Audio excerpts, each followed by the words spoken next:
You have the bunker, you have the bullets, you have enough beans to last a decade.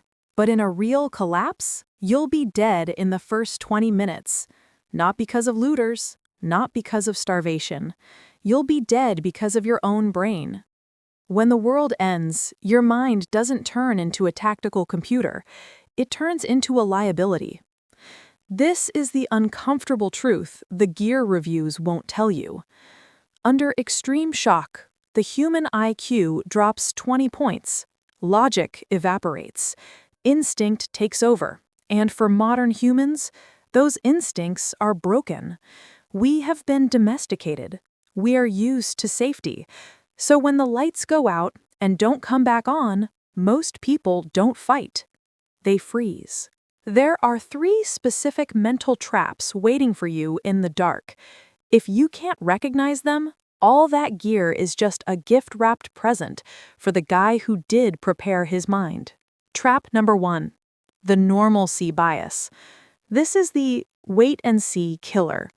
When a disaster strikes, a bomb, a blackout, a breach, your brain desperately wants it to be a mistake.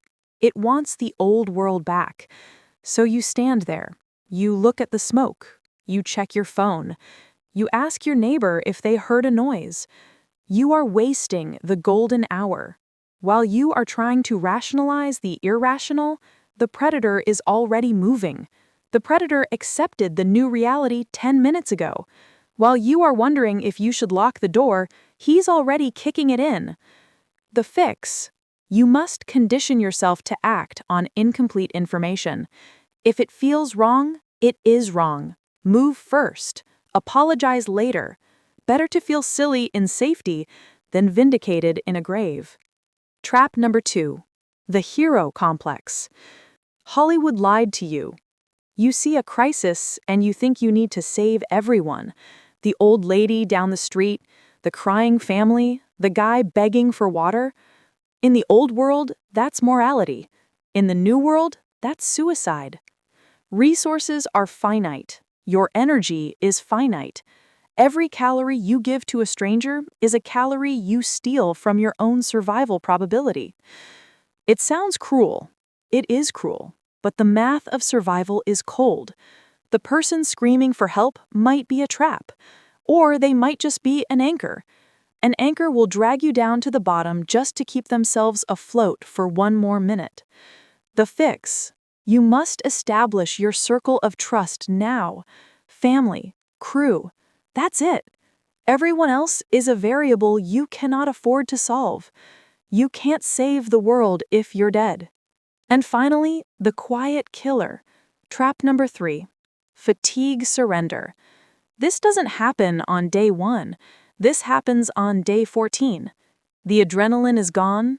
The novelty of camping out has worn off. The sanitation is bad. The hunger is a dull ache. And you just stop. This is psychogenic death. People simply lose the will to boil the water. They lose the will to stand watch. They sit down, curl up, and let the entropy take them. They don't die from the enemy. They die from giving up. They realize the old world isn't coming back, and they decide they don't want to live in the new one. The fix: you need a routine. Routine is the enemy of despair.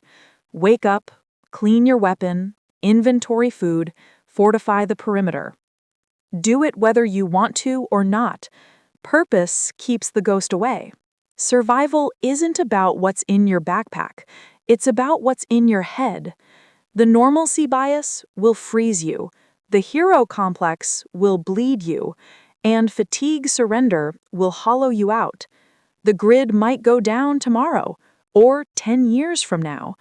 But the psychological war, that starts every morning when you look in the mirror. Stop buying gear for a fantasy. Start training your mind for the nightmare. Because when the silence comes, your sanity is the only weapon that doesn't run out of ammo. Don't just survive the event. Survive yourself.